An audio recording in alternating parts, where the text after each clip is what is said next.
Bayangkan, hanya karena aku bilang di PHK, suamiku langsung menikah dengan pelakor sehari setelahnya.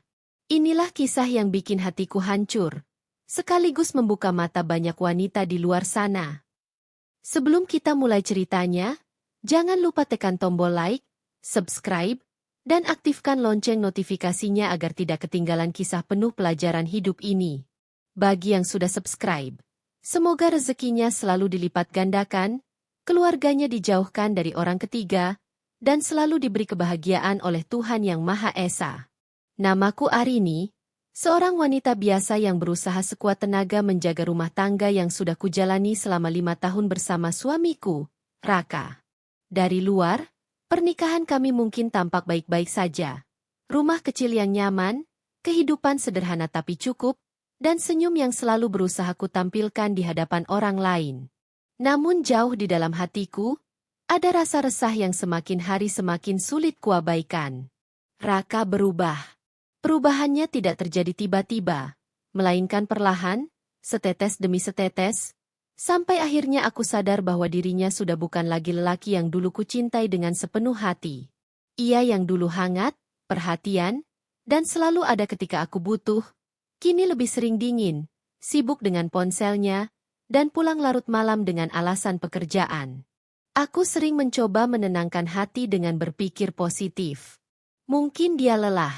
Rin, mungkin memang kerjaan sedang banyak. Aku menenangkan diri sendiri. Tapi sebagai seorang istri, naluriku lebih tajam dari itu. Aku tahu ada sesuatu yang disembunyikannya. Hari itu, aku duduk sendirian di ruang tamu. Tanganku menggenggam sebuah amplop putih yang sebenarnya hanya berisi kertas kosong. Amplop itu kusebut sebagai senjataku. Sebuah alat untuk menguji seberapa dalam kesetiaan suamiku. Ya, aku memang nekat. Aku berencana mengujinya dengan kabar bahwa aku di PHK dari kantor. Bukan karena aku ingin mempermainkan perasaan, tapi karena aku butuh kepastian. Aku ingin tahu, apakah Raka masih mencintaiku apa adanya, ataukah ia hanya bertahan karena kenyamanan materi yang kuberikan selama ini. Sebab faktanya, gajiku memang lebih besar dari Raka. Aku bekerja sebagai staf keuangan di sebuah perusahaan ekspor, sementara Raka hanya pegawai biasa di sebuah kantor kontraktor. Selama ini, banyak kebutuhan rumah tangga yang lebih banyak kupenuhi dibanding dirinya. Aku menatap kosong ke arah pintu. Suara langkah Raka mulai terdengar di teras, semakin mendekat. Nafasku memburu. Jantungku berdegup kencang seakan ingin meloncat keluar dari dada. Inilah saatnya. Rin, bisikku pada diri sendiri. Pintu terbuka. Raka masuk dengan wajah datar. Seperti biasa. Ia hanya melirik sekilas ke arahku, lalu duduk di sofa sambil membuka ponselnya. Tanpa bertanya apa-apa. Tanpa senyum, tanpa sapaan. Aku menunduk, menggenggam amplop itu erat-erat. Kak, panggilku lirih. HM? Sahutnya tanpa menoleh, matanya masih menatap layar ponsel. Ada yang mau aku omongin. Suara ini nyaris tercekat, tapi aku berusaha menegaskan nada bicaraku. Apa? Jawabnya singkat. Aku menghela napas dalam-dalam, lalu menyerahkan amplop itu ke pangkuannya. Raka akhirnya menoleh, menatapku dengan alis sedikit berkerut. Ia membuka amplop itu, lalu mengeluarkan selembar kertas kosong yang sudah kulipat rapi. Apa ini? Tanyanya heran. Aku pura-pura menunduk dalam kesedihan. Surat PHK dari kantor, aku diberhentikan. Mulai bulan depan, aku nggak kerja lagi. Hening. Beberapa detik berlalu, tapi terasa seperti selamanya. Aku menunggu reaksi darinya. Aku berharap ia akan menenangkan, memeluk, atau setidaknya berkata, "Kamu nggak usah khawatir, aku ada di sini." Namun yang keluar dari mulutnya justru kata-kata yang menusuk hati. Oh, gumamnya singkat. Ia lalu meletakkan kertas itu di meja dan kembali sibuk dengan ponselnya. Aku menatapnya tak percaya. "Kamu nggak kaget?" Tanyaku hati-hati. Raka mengangkat bahu. "Ya. Mau gimana lagi? Hidup harus jalan terus." Mungkin memang rezekimu cuma sampai situ. Aku tercekat. Air mataku hampir jatuh. Tapi ku tahan. Tapi Kak, kalau aku nggak kerja lagi, penghasilan kita bakal berkurang banyak. Kamu yakin bisa nutup semua kebutuhan rumah? Ia meletakkan ponselnya sebentar, menatapku dengan ekspresi yang sulit kubaca. Ya, aku juga nggak tahu. Tapi ya kita lihat aja nanti. Aku juga lagi mikirin banyak hal, Rin. Jangan bikin aku tambah pusing. Kalimat itu bagai pisau yang menusuk dalam. Bukannya menenangkanku, ia malah menyalahkan seolah aku membawa masalah baru ke pundaknya. Padahal aku hanya ingin melihat seberapa kuat cintanya terhadapku. Aku diam. Malam itu, aku hanya menatap langit-langit kamar dengan mata terbuka lebar. Sementara di sebelahku Raka tidur pulas tanpa sedikit pun menanyakan bagaimana perasaanku. Dan di sanalah aku semakin yakin, ada yang salah dengan suamiku. Aku terbaring di ranjang dengan mata terbuka lebar, memandangi langit-langit kamar yang gelap. Di sebelahku, suara napas Raka terdengar berat dan teratur, tanda ia tidur pulas tanpa beban. Sementara aku, hatiku terasa penuh sesak. Sungguh, aku tak pernah membayangkan, kabar yang harusnya membuat suami merasa iba justru ditanggapi dengan dingin seperti itu. Kalau benar ia mencintaiku, bukankah seharusnya ia mendukungku, menguatkanku, atau setidaknya menanyakan bagaimana perasaanku setelah kehilangan pekerjaan? Tapi tidak. Raka hanya berkata, "Jangan bikin aku tambah pusing." Kata-kata itu terus terngiang di kepalaku, berputar-putar tanpa henti. Aku menutup mata, mencoba mengingat kembali masa-masa awal pernikahan kami. Saat itu, Raka begitu hangat, begitu peduli. Ia selalu memastikan aku tidak pernah merasa sendirian. Bahkan saat aku hanya sakit flu biasa, ia rela bangun tengah malam untuk membuatkan teh hangat. Aku nggak butuh istri yang sempurna, Rin. Aku cuma butuh kamu tetap di sisiku, apapun keadaannya. Begitu katanya di awal pernikahan dulu. Kalimat itu dulu membuatku yakin bahwa aku telah memilih pria yang tepat. Tapi 5 tahun berlalu, kata-kata itu kini hanya tinggal kenangan yang memudar. Aku berbalik menatap wajahnya yang tertidur lelap. Cahaya lampu redup dari luar jendela memantul di wajahnya. Matanya tertutup rapat, bibirnya terkatup, dan aku memperhatikan bagaimana tangannya tetap memeluk ponsel yang tadi ia mainkan sebelum tidur. Ponsel itu, entah mengapa benda kecil itu terasa lebih penting daripada diriku sekarang. Aku teringat beberapa minggu terakhir. Raka seringkali membawa ponselnya ke kamar mandi, bahkan saat ia hanya ingin buang air sebentar. Ia juga mengganti pola sandi, padahal sebelumnya kami tidak pernah menyembunyikan apapun satu sama lain. Naluri seorang istri memang sulit dibohongi. Aku tahu ada yang disembunyikannya. Tapi aku belum punya bukti.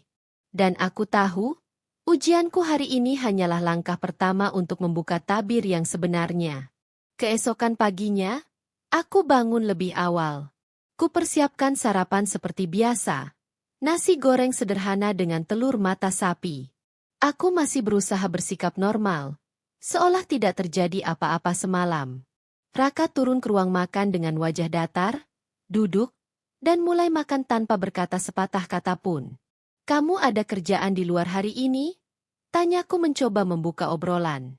"Iya," jawabnya singkat. "Mungkin pulang malam." Aku mengangguk. "Kalau begitu hati-hati, ya." Aku mencoba tersenyum, tapi senyum itu terasa dipaksakan. Raka tidak menatapku.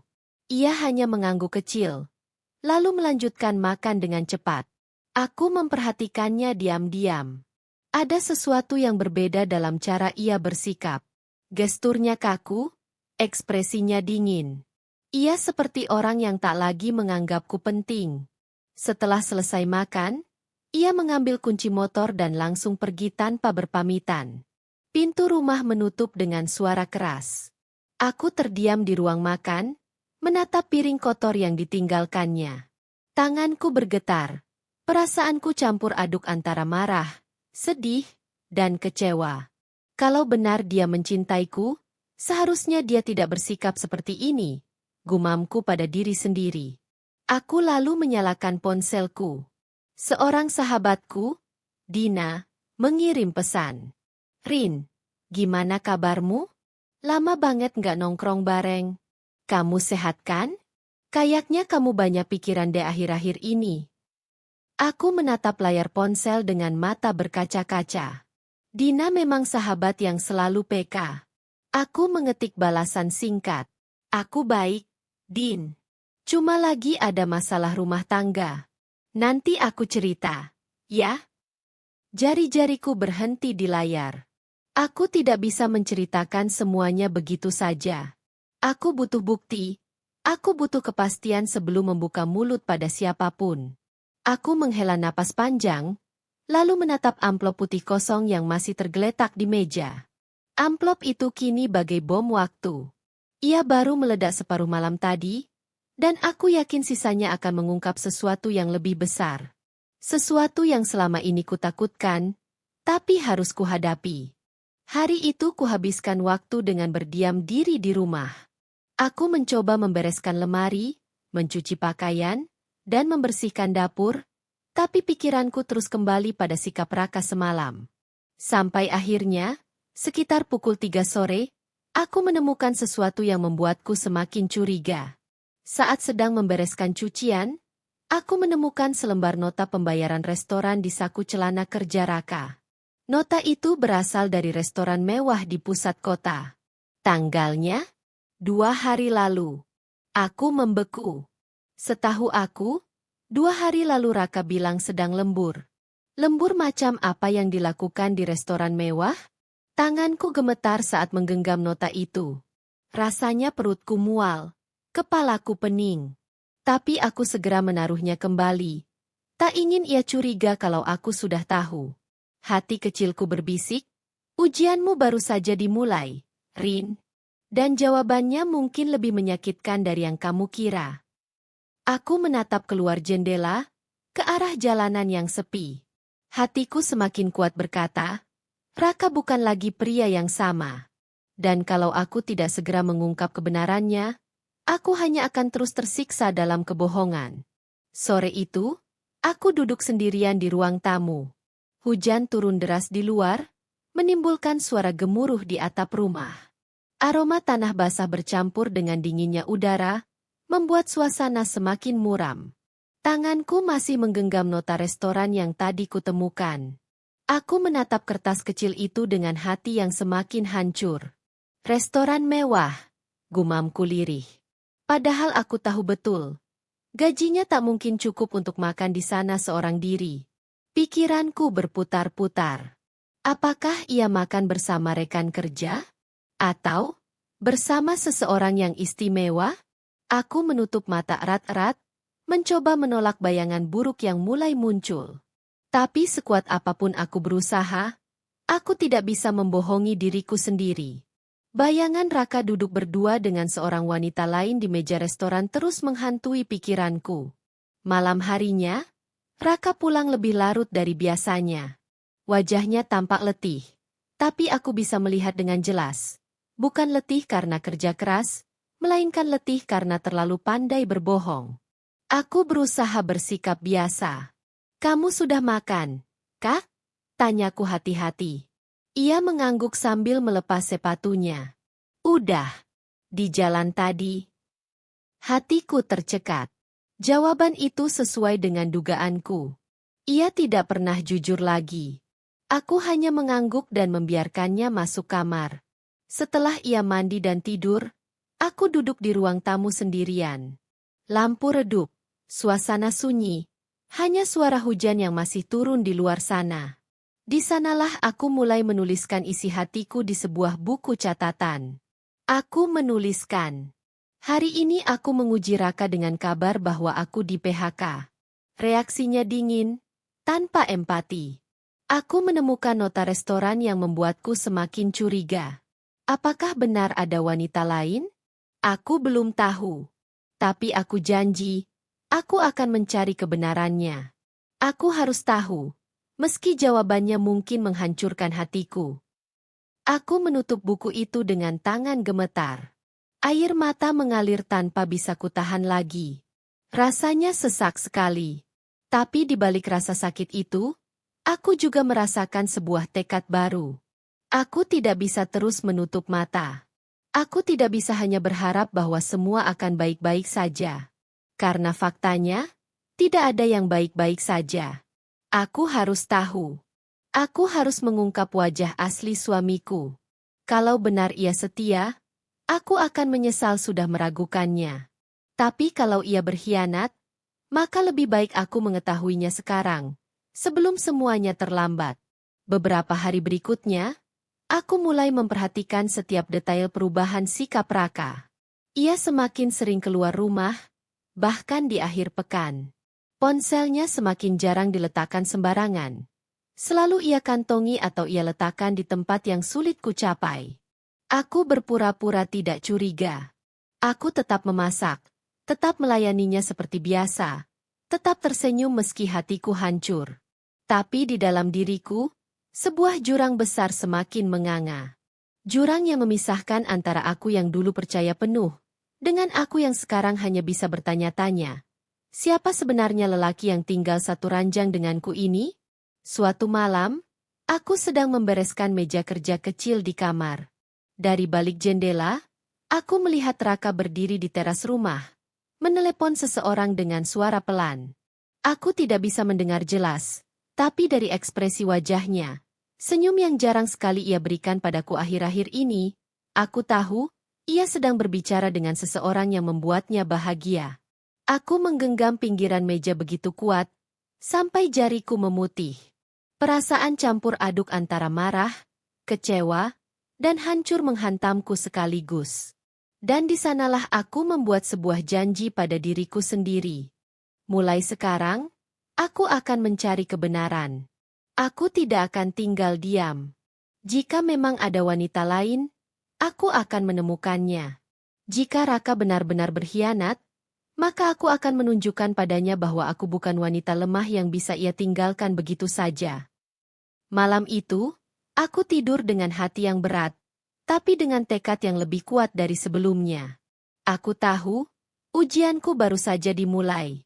Dan aku juga tahu, jawabannya mungkin lebih menyakitkan dari yang pernah kubayangkan.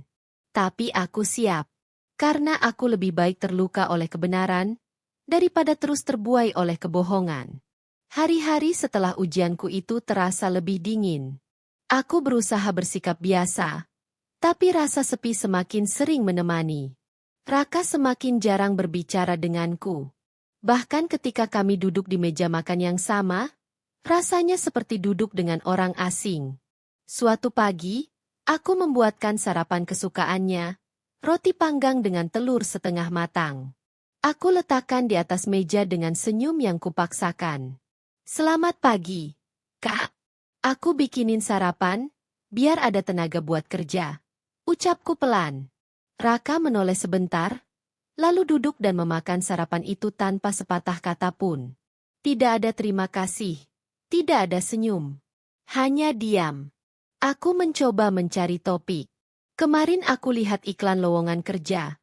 Mungkin aku bisa coba daftar. Siapa tahu aku bisa dapat pekerjaan baru. Kan? Ia menatapku dengan tatapan singkat, lalu berkata datar. Terserah. Kalau bisa kerja lagi ya bagus. Kalau enggak juga ya sudah. Aku enggak bisa mikirin semua itu sekarang. Hatiku tercekat. Jawaban itu seperti pisau yang menusuk perlahan, dingin, tanpa belas kasihan. Dulu, ia akan memegang tanganku dan berkata, "Aku yakin kamu bisa, aku dukung." Tapi sekarang, yang ada hanya jarak yang semakin melebar. Perubahan lain yang makin kentara adalah ponselnya. Dulu, ia tidak keberatan aku meminjam ponselnya sekadar untuk melihat foto atau membuka aplikasi. Sekarang, ia selalu menempelkan ponselnya di tangan, bahkan saat ke kamar mandi. Suatu malam, aku mencoba mendekat ketika ia sedang sibuk mengetik pesan. Aku berjalan perlahan ke arahnya dengan niat bercanda. Tapi seketika ia menutup layar ponselnya begitu sadar aku mendekat. Lagi chat sama siapa, Kak? Tanyaku sambil tersenyum, meski hatiku sudah berdegup kencang. Ia tersentak, lalu menjawab cepat, "Teman kantor. Lagi bahas proyek." Aku mengangguk, meski jelas-jelas ekspresinya gugup. Aku tahu ia berbohong. Aku bisa merasakan perubahan sikapnya setiap kali ada notifikasi masuk. Matanya berbinar, senyumnya muncul. Sesuatu yang sudah lama tak kulihat ketika ia menatapku. Aku menelan perih itu sendiri. Beberapa hari kemudian, aku memutuskan untuk lebih berhati-hati. Aku ingin mengamati gerak-geriknya tanpa ia sadari. Sore itu, ia bilang padaku, "Aku ada rapat di luar. Mungkin pulang agak malam." Aku hanya mengangguk. "Oh, ya sudah. Hati-hati, Kak." Tapi begitu ia pergi, aku merasa dorongan kuat untuk membuktikan kecurigaanku. Dengan hati-hati, aku mengambil jaket dan mengikuti dari kejauhan menggunakan ojek online. Raka mengendarai motornya menuju pusat kota, lalu berhenti di depan sebuah restoran mewah. Aku menahan napas. Restoran yang sama dengan nota yang pernah kutemukan. Dari balik kaca, aku melihatnya masuk, dan tidak lama kemudian, seorang wanita muncul. Wanita dengan penampilan glamor, rambut panjang terurai, gaun merah yang mencolok. Mereka saling menyapa dengan senyum hangat, lalu duduk berdua di meja sudut. Tanganku gemetar. Jantungku serasa berhenti berdetak. Wanita itu, dialah yang menjadi alasan semua perubahan Raka. Aku segera berbalik, menahan air mata agar tidak jatuh di tempat umum. Dadaku sesak, kakiku lemas. Rasanya ingin menjerit, tapi aku tahu aku harus kuat. Jadi benar, bukan hanya firasat. Malamnya, aku pura-pura tidur ketika Raka pulang. Aku bisa mencium aroma parfum wanita dari bajunya. Parfum mahal yang jelas bukan milikku. Ia masuk kamar, mengganti baju, lalu berbaring di sampingku. Aku menutup mata rapat-rapat, berpura-pura terlelap. Padahal, air mata jatuh diam-diam membasahi bantal. Dalam hati aku berkata, aku sudah siap dengan semua kemungkinan. Kalau ia benar-benar memilih wanita itu, maka aku akan menunjukkan bahwa aku lebih kuat daripada yang ia kira. Sejak malam itu, aku mulai menyusun rencana. Aku tidak akan langsung menuduh tanpa bukti. Aku akan diam, memperhatikan, dan mengumpulkan kepingan demi kepingan kebenaran. Aku tahu, ujian yang kubuat dengan kabar PHK hanyalah awal. Dan kini, jawaban sebenarnya mulai terungkap. Tanda-tanda aneh itu bukan lagi sekadar firasat. Semua bukti mengarah pada satu kenyataan pahit, Raka sudah tidak setia. Dan hatiku, meski hancur berkeping-keping, aku berjanji pada diriku sendiri, aku tidak akan menyerah. Aku akan bangkit, apapun yang terjadi. Pagi itu terasa berbeda. Udara terasa lebih berat, seakan membawa kabar buruk yang belum ku tahu. Aku baru saja selesai menjemur pakaian ketika ponselku berdering. Nomor tak dikenal muncul di layar. "Halo, dengan Ibu Maya?" Suara di seberang terdengar formal. "Iya, betul. Ada apa, ya?" Tanyaku sambil mengerutkan kening. "Saya dari perusahaan tempat Bapak Raka bekerja. Kami ingin menyampaikan undangan untuk menghadiri acara pernikahan Bapak Raka." Aku terdiam. Rasanya telingaku berdenging. "Pernikahan?" Ulangku dengan suara tercekat. "Iya, Bu. Acara akan dilaksanakan besok sore. Undangan akan segera dikirimkan. Terima kasih." Telepon terputus begitu saja. Tanganku gemetar hebat, ponsel hampir terlepas. Dadaku sesak, seakan ada batu besar menghimpit. "Besok, pernikahan?" bisikku sendiri. Air mata mulai jatuh tanpa bisa kutahan. Aku terduduk di lantai ruang tamu. Kata-kata dari telepon itu terus bergema di kepalaku. Sehari setelah aku memberitahunya soal PHK, ia memilih menikah dengan wanita lain. Jadi semua sikap dingin itu, semua rahasia di balik ponselnya, semua alasan pulang larut malam, ternyata hanya bagian dari rencananya. Ia sudah menyiapkan pernikahan itu jauh-jauh hari. Tangisku pecah. Aku memukul-mukul dadaku sendiri, menahan sakit yang tak bisa dijelaskan. Bagaimana mungkin seseorang yang pernah bersumpah setia dalam suka dan duka bisa tega meninggalkanku saat aku berada di titik terlemah? Aku merasa dipermalukan. Seakan-akan aku hanyalah batu sandungan dalam hidupnya, yang bisa ia singkirkan kapan saja. Sore itu, kurasa aku perlu bukti lain. Dengan tangan gemetar, aku membuka media sosial. Dan di sana, hatiku kembali remuk. Foto-foto prewedding mereka sudah tersebar. Raka dengan setelan jas hitam, wanita itu dengan gaun putih elegan. Keduanya tersenyum lebar, bahagia, seakan dunia ini hanya milik mereka. Captionnya membuatku semakin ingin menjerit. Akhirnya, aku menemukan cinta sejatiku. Cinta sejati? Lalu aku ini apa? Bayangan? Kesalahan? Aku menutup wajahku dengan kedua tangan, air mata deras mengalir. Tubuhku bergetar hebat. Aku ingin marah, aku ingin berteriak, tapi yang keluar hanya isak yang menyayat hati.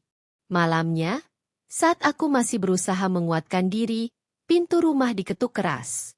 Aku membuka pintu, dan di sana berdiri dua orang, ibu mertuaku dan seorang pria yang kukenal sebagai saudara jauh Raka.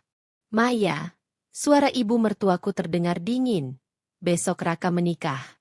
Kamu nggak usah datang, biar nggak bikin malu keluarga. Aku tertegun. Bu, bagaimana bisa? Bukankah aku masih istrinya?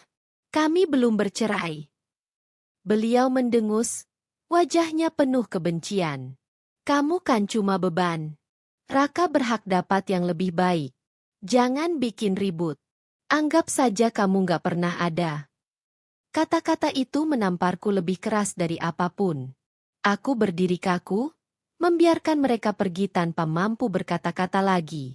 Malam itu aku tidak bisa tidur. Kata-kata ibu mertua, foto-foto prewedding, kabar pernikahan. Semuanya berputar dalam pikiranku. Aku tahu, aku bisa saja hancur. Aku bisa memilih menyerah. Membiarkan mereka menginjak harga diriku. Tapi ada sesuatu dalam diriku yang berkata, jangan. Kamu lebih kuat dari ini. Tunjukkan pada mereka siapa dirimu sebenarnya. Aku duduk di depan cermin, menatap wajahku yang sembab karena tangisan. Lalu aku berkata pelan tapi tegas pada diriku sendiri. Kalau mereka pikir aku akan diam, mereka salah besar. Aku akan berdiri. Aku akan melawan. Dan aku akan pastikan mereka menyesal telah meremehkanku. Hari itu datang lebih cepat dari yang kuduga. Matahari baru saja terbit, tapi jantungku sudah berdebar tak karuan. Hari ini, suamiku, pria yang pernah berjanji sehidup semati denganku, akan menikah dengan wanita lain. Aku duduk di tepi ranjang, memeluk bantal erat-erat. Air mataku sudah kering karena terlalu sering keluar beberapa hari terakhir. Yang tersisa hanya rasa hampa. Aku tahu aku seharusnya tidak peduli, tapi hatiku menolak untuk diam. Bagaimanapun, aku masih istrinya. Hubungan kami sah di mata agama dan hukum. Bagaimana bisa ia menikah lagi tanpa menyelesaikan itu? Aku merasa seperti dilempar keluar dari hidup yang dulu kucintai, tanpa diberi kesempatan bicara. Sekitar pukul 10 pagi, sebuah amplop diselipkan di bawah pintu rumah. Aku mengambilnya dengan tangan bergetar. Benar saja, itu undangan pernikahan. Nama Raka tercetak besar di sana, berpasangan dengan nama wanita itu, Nadia. Desainnya mewah, berwarna emas dengan bunga-bunga elegan. Aku menatap undangan itu lama sekali, mencoba mencerna kenyataan. Hatiku sakit bukan main, seakan disayat berkali-kali. Tapi di balik sakit itu, ada api yang mulai menyala. Kalau mereka pikir aku akan bersembunyi, mereka salah. Aku akan datang. Aku akan berdiri di sana, meski mereka ingin aku lenyap. Siang itu, aku berdiri di depan cermin, mencoba memilih pakaian.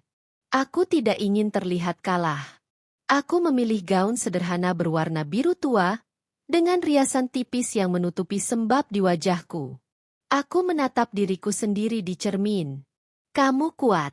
Kamu bukan perempuan lemah yang mereka kira. Tunjukkan bahwa kamu masih punya harga diri. Meski kakiku gemetar, aku melangkah keluar rumah. Setiap langkah terasa berat, seakan bumi menarikku agar tetap di tempat. Tapi hatiku bersikeras. Aku harus melihat dengan mataku sendiri. Gedung pernikahan itu berdiri megah di tengah kota. Mobil-mobil mewah berjajar di halaman. Musik meriah terdengar hingga luar gedung. Aku berdiri di depan pintu masuk, menelan ludah. Nafasku memburu, tapi aku memaksa kakiku melangkah masuk.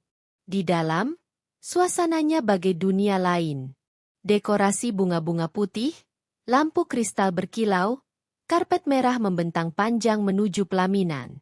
Semua orang tersenyum bahagia, seakan tidak ada luka, tidak ada pengkhianatan. Dan di sana, aku melihatnya. Raka, pria yang pernah kupanggil suami, berdiri gagah dengan jas pengantin.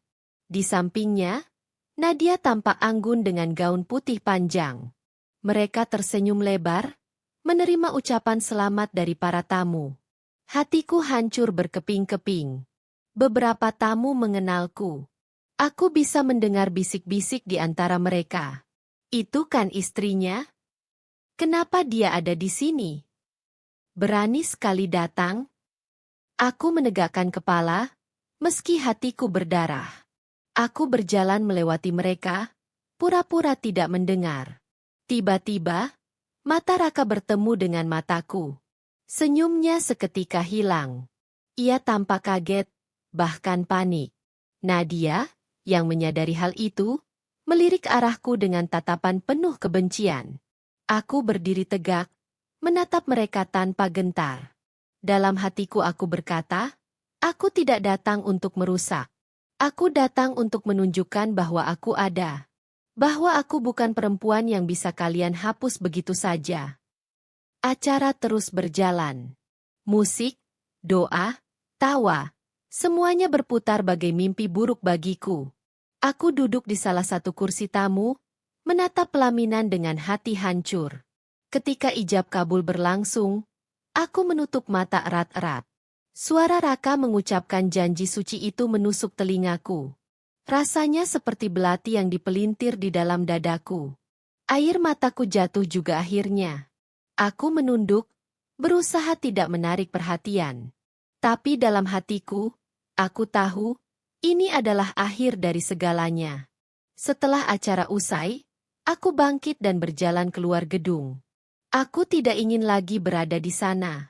Nafasku terasa lega meski dada masih sesak. Aku berdiri di bawah langit sore, menatap ke depan dengan mata sembab. Cukup sudah.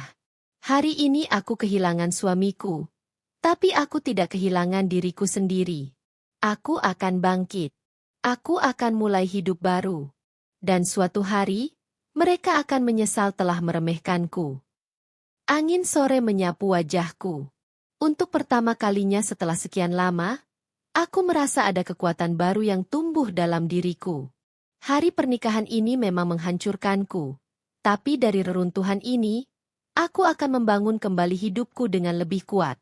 Hari-hari setelah pernikahan itu adalah masa terberat dalam hidupku. Aku terbangun setiap pagi dengan dada yang sesak, seakan baru saja disayat dari dalam. Rumah terasa sunyi. Tidak ada suara langkah Raka. Tidak ada bau kopi yang biasanya ia buat di pagi hari. Yang tersisa hanyalah kesepian, bercampur dengan suara pikiranku sendiri yang terus bertanya, kenapa aku tidak cukup? Kenapa ia tega? Aku sering duduk berjam-jam di ruang tamu, memandangi amplop undangan pernikahan mereka yang masih kusimpan. Bukannya karena aku ingin, tapi karena aku butuh alasan untuk tetap ingat, untuk tidak jatuh dalam penyangkalan.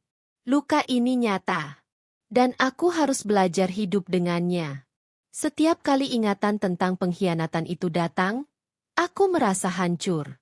Tapi semakin lama, aku sadar, jika aku terus menangis, Aku hanya akan membuang hidupku sia-sia. Aku teringat kata-kata yang pernah kubaca dalam sebuah buku, luka bisa menghancurkanmu, atau justru menjadi bahan bakar untuk bangkit. Pilihannya ada padamu. Matanya membesar ketika melihatku. Ia mendekat, mencoba menyapaku.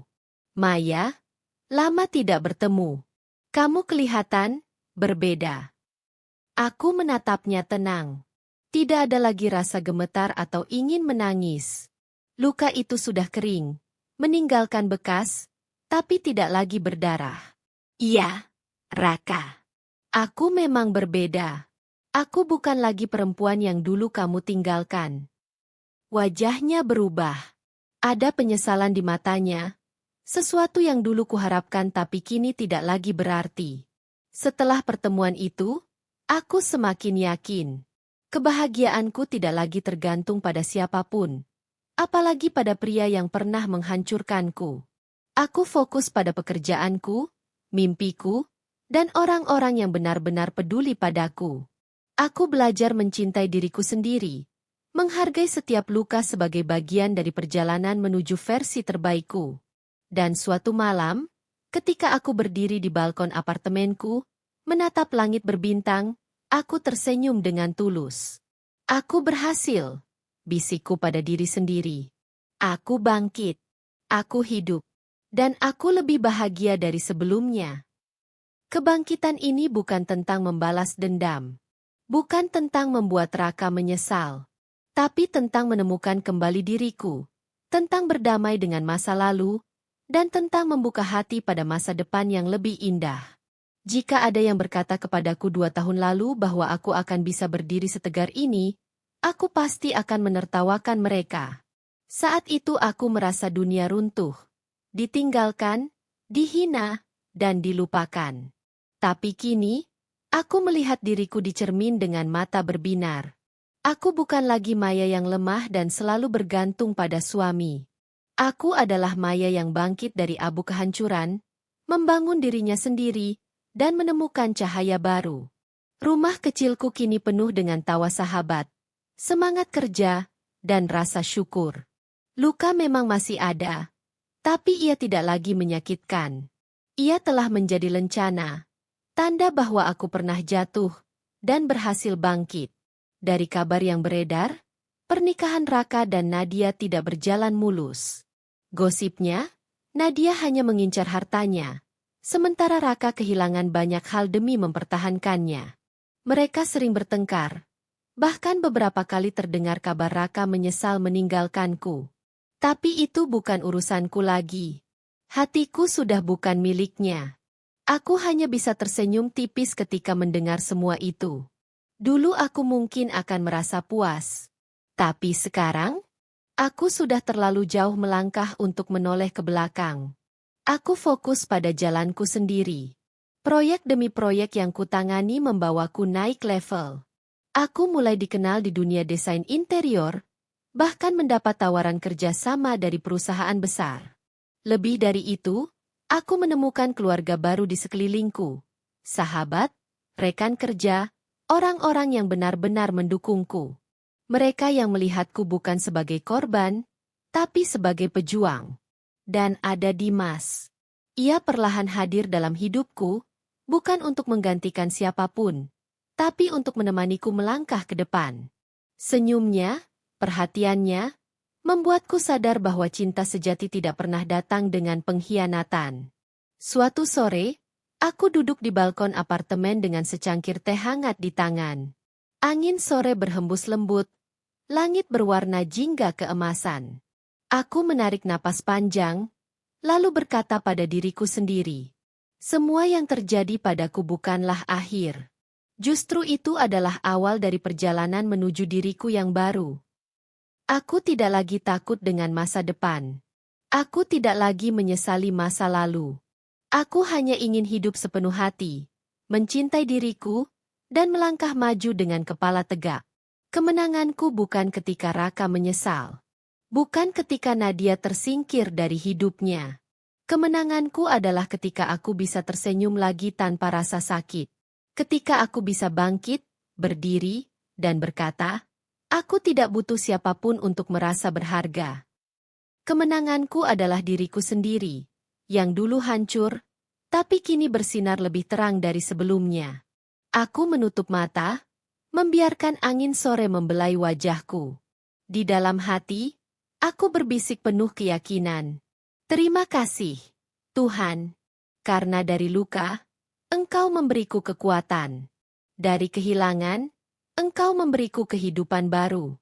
Dan dari air mata, Engkau memberiku senyum yang sejati.